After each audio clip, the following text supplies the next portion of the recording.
Hi అండి, అందరూ బాగున్నారా మరి? ఇజ్రాయిల్లో తెలుగు కుర్రోడు. సరే, ఏదేమైనా మీకు చెప్పాలనుకున్న విషయాలు ఏంటంటేనండి, మళ్ళీ మనకి ఇంటర్వ్యూల గురించి ఇప్పుడు ఇంటర్వ్యూలు నడుస్తుందని చెప్పేసి మనం వీడియో పెట్టాం కదా, అది చాలా బాగా వైరల్ అయింది.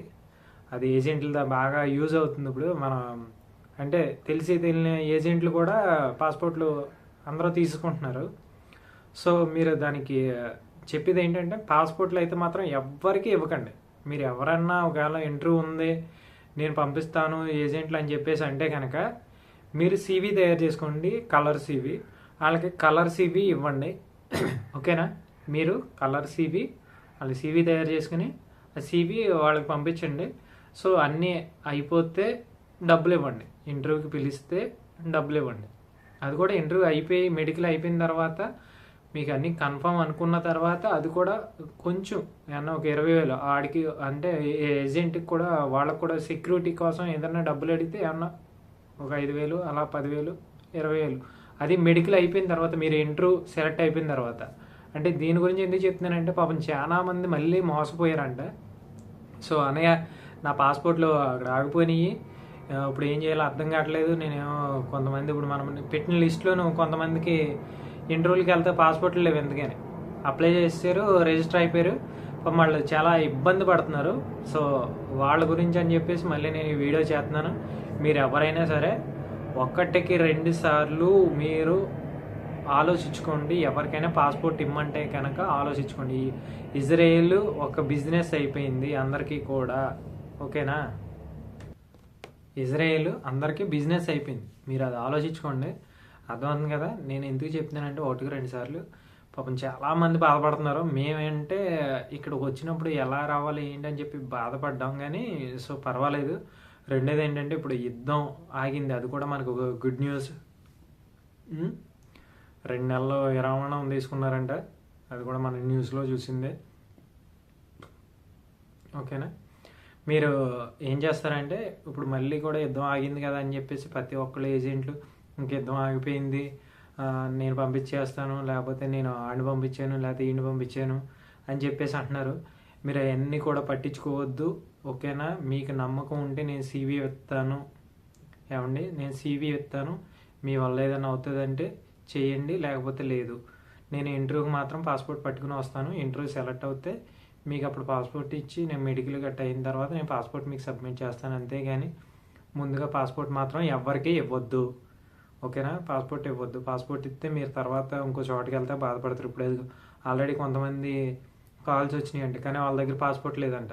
వాళ్ళు ఇప్పుడు దెబ్బలాడి ఏం చేయాలో అర్థం కావట్లేదు. పాస్పోర్ట్ అక్కడ ఉంది, బొంబాయిలో ఉంది, లేకపోతేనేమో ఢిల్లీలో ఉంది, లేదా చెన్నైలో ఉంది, మా ఆఫీస్లో లేదు, నేను పంపిస్తాను, రేపు పంపిస్తాను, ఎల్లుండి పంపిస్తాను అని. మనకి ఇంటర్వ్యూ అవకాశం వచ్చినప్పుడు అవకాశం పాడు చేసుకుంటున్నాం కదా. మీరు అది కూడా ఆలోచించుకోండి. 1-2 సార్లు ఎందుకు చెప్తున్నానంటే, ఎవరు కూడా ఈ తప్పులు చేయొద్దు. మీరు అది తెలుసుకోండి. రెండోది పాస్పోర్ట్ ఎవరికి ఇవ్వద్దు. తర్వాత ఇంటర్వ్యూలు ఈ నెల నుంచి స్టార్ట్ అవుతున్నాయి, వచ్చే నెల నుంచి ఎక్కువగా తీస్తారు. బయట ఆఫీసులు కూడా తీస్తాయంట.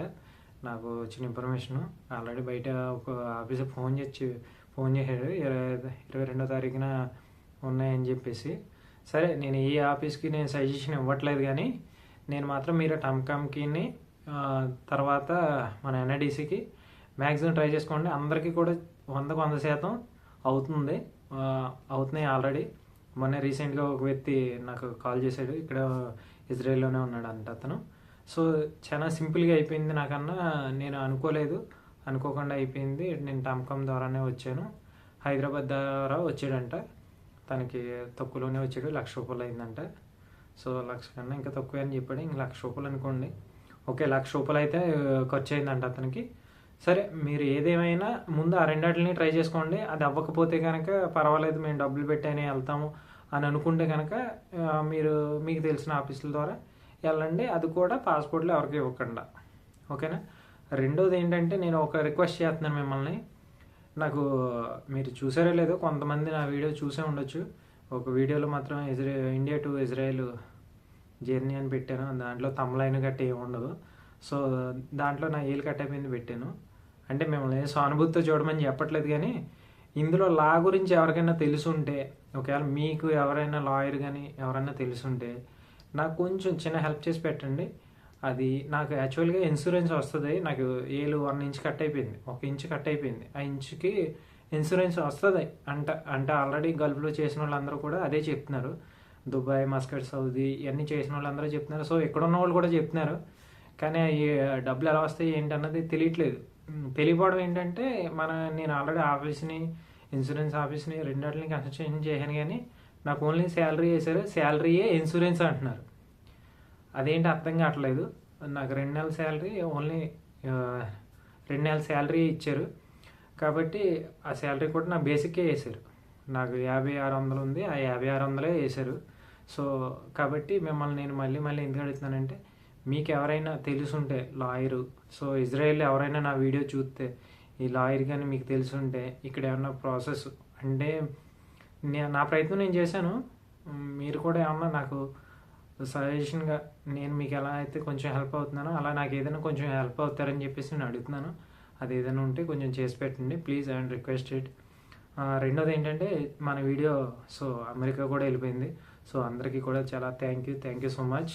అమెరికా వరకు వెళ్ళింది. అమెరికా నుంచి కూడా కాల్స్, మెసేజ్లు వస్తున్నాయి.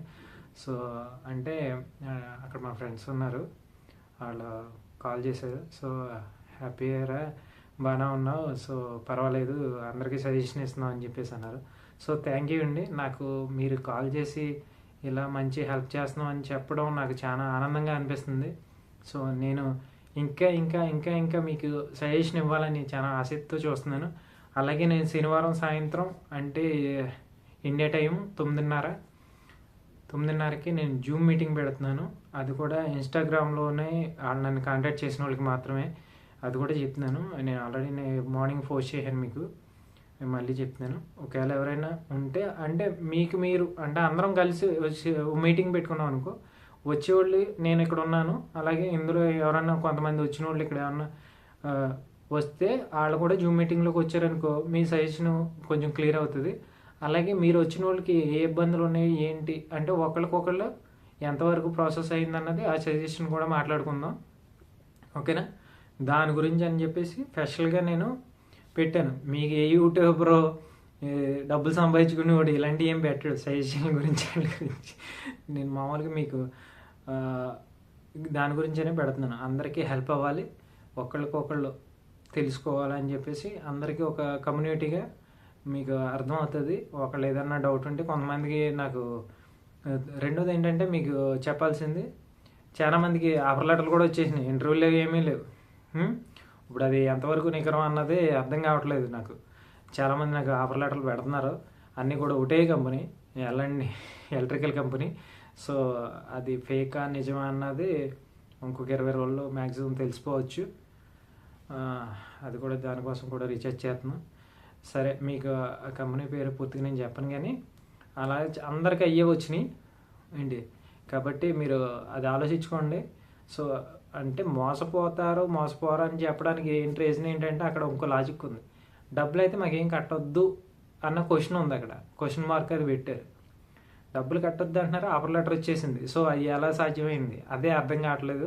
సో ఆఫర్ లెటర్లు అయితే నేను ఇచ్చేస్తాను. ఇక్కడ చాలా కంపెనీలు తెలిసి చాలా ఆఫర్ లెటర్లు కూడా నా దగ్గర ఉన్నాయి. ఎందుకంటే ఎవరు వచ్చినా, ఇజ్రాయెల్ వచ్చినా మన వాట్సాప్ గ్రూప్లో యాడ్ అవుతారు. అన్న నా ఆఫర్ లెటర్ అన్న నేను వచ్చానన్న అని చెప్పేసి అంటారు. సో అక్కడ ఆఫర్ లెటర్ దగ్గర తన పేరు అదే నాకు వచ్చింది అనుకో, నా పేరు తీసేసి మీ పేరు పెడతాను, నా పాస్పోర్ట్ నెంబర్ తీసేసి మీ పాస్పోర్ట్ నెంబర్ పెడతాను. యాజ్ ఇట్ ఈజ్ అందరికీ కూడా అయ్యే వచ్చినాయి అనమాట. సో మీరు అవి కూడా చూసుకుని సో జాగ్రత్త, కేర్ఫుల్. అవి ఆఫర్ లెటర్ ఇచ్చేసారు కదా, 10,000 కట్టమన్నాడు, 5,000 కట్టమని, 20,000 కట్టమన్నాడు, అవి ఏం డబ్బులు కట్టొద్దు. ఆఫర్ లెటర్లు కట్టేయని కన్ఫర్మ్ కాదు నాకు తెలిసి. డబ్బులు అయితే ఎవరు కట్టొద్దు. సో అయితే అక్కడ కట్టొద్దని చెప్తున్నారు, కట్టమని ఎవరు అనలేదు అనుకో, మనం కట్టమని కూడా ఎవరో చెప్పలేదన్నా అని చెప్పేసి అంటున్నారు. సరే, అది కూడా మీకు మంచిదే, అర్థం ఉంది కదా, అది కూడా కట్టొద్దన్న మంచిదే. కాకపోతే వీజా వచ్చేదాకా కూడా రూపాయి కూడా కట్టకండి. ప్రాసెస్ ఫీజు అని మళ్ళీ రీసెంట్గా అడుగుతున్నారంట. ఆ ప్రాసెస్ ఫీజుకి కూడా మీరు డబ్బులు పే చేయొద్దు, అర్థమవుతుంది కదా. ఒకవేళ పోతే మెడికల్ సో అండ్ పీసీసీ ఈ రెండే పోతే పోనీలే అనుకుని సో లైక్ తీసుకోండి. సో తర్వాత మీకు ఏదైనా నికరం అయ్యాలంటే ఖచ్చితంగా ఇంటర్వ్యూ ఉన్నదే 100% షూర్. ఇంటర్వ్యూ ఉన్నది ఎందుకంటే మనకు ఒక గ్యారంటీ ఉంటుంది అనమాట. ఈ ఇంటర్వ్యూలు ఏందన్నది ఎంతవరకు నమ్మొచ్చు అన్నది చెప్పలే. 50-50 చాయిసెస్, అది కూడా ఎంతవరకు అన్నది షూర్ కాదు. సో జాగ్రత్త ప్రతి ఒక్కరికి కూడా. అంటే నా దగ్గరికి కూడా చాలా వచ్చినాయి కూడా. సో నాకు కూడా నమ్మబుద్ధి కావట్లేదు, అందుకే నేను మీకు మళ్ళీ వీడియో కూడా చేస్తున్నాను. సో అదనమాట, అర్థమవుతుంది కదా. సో అలాగే మన వీడియోని మీకు నచ్చితే ఇంకొక ఇద్దరికి ఫార్వర్డ్ చేయండి. మీకు నచ్చలేదనుకో సో అక్కడ వదిలేయండి.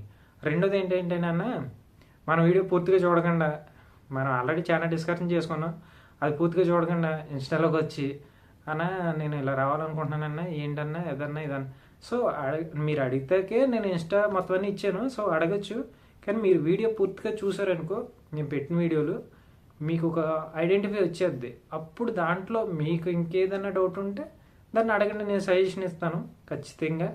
అర్థమైందా? అంటే మీకు ఇంకేదైనా డౌట్లు ఉంటే, డౌట్లు లేకుండా ఉండవు.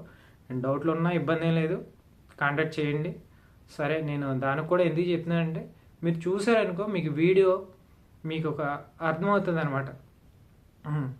అన్న ఇలా వెళ్ళాడు, డబ్బులు ఎలా ఉంటాయి, లేకపోతే పనులు ఎలా ఉంటాయి, వాతావరణం ఎలా ఉంటుంది అన్నది మీకు అర్థమవుతుంది క్లారిటీగా. అది దాని విషయం గురించి అని చెప్తున్నాను. ఓకే, 1-2 సార్లు మీకు ఏదైనా సరే నేను హెల్ప్ చేస్తాను. సో నేను చెప్పేది మాటే కదన్నా మీకు చెప్పేది, అందులో ఇంకటి ఏం లేదు. కాకపోతే మీరు మాత్రం ఇజ్రాయెల్ రావాలని బలంగా అనుకోండి, ఖచ్చితంగా వస్తారు. ఓకేనా? మనం నమ్మితే ఏదైనా చేయగలుగుతాం. అది నాకేమన్నా తెలుసా? రాలేదా? అలాగే మీకు తెలిసినా తెలియకపోయినా నేను మీకు కొంతవరకు నేను తెలియపరుస్తాను. సో దానివల్ల మీకు ఏదైనా ఉపయోగపడితే నేను దాన్ని హెల్ప్ చేస్తాను. సో నా మాట సాయమే కదన్నా మీకు చెప్పేది. సో నేను ఆ మాట మీకు ఖచ్చితంగా చెప్తాను. Okay, thank you friends. అందరూ కూడా మీరు వీడియో నచ్చితే, నేను మళ్ళీ చెప్పేది ఏదైనా ఉంటే ఇంకొకరికి ఉపయోగపడుద్ది, ఫార్వర్డ్ చేయండి. నేను దీన్ని అయితే ఏం ఆశించి అయితే కాదు, సో ఇంకొకరికి హెల్ప్ అవుతుంది. Okay, thank you. అలాగే మీకు మొన్న చెప్పినట్టే మళ్ళీ లాస్ట్లో చెప్తున్నాను. సో ఈ వీడియో కూడా చూసి ఇది ఎంతవరకు వెళ్తుందో నాకు మెసేజ్ చేయండి. ఓకేనా? ఊరి పేరు, సో మీ ఏ రాష్ట్రంలో ఉంటే ఆ రాష్ట్రం పేరు. ఓకేనా? ఎందుకంటే ఎగ్జైట్గా ఫీల్ అవుతుంది అనమాట, వీడియో వెళ్తుంటే హ్యాపీ అనమాట. మీరు నాకు చేసేది ఏదైనా ఉందంటే ఇదే happiness. Okay, thank you so much.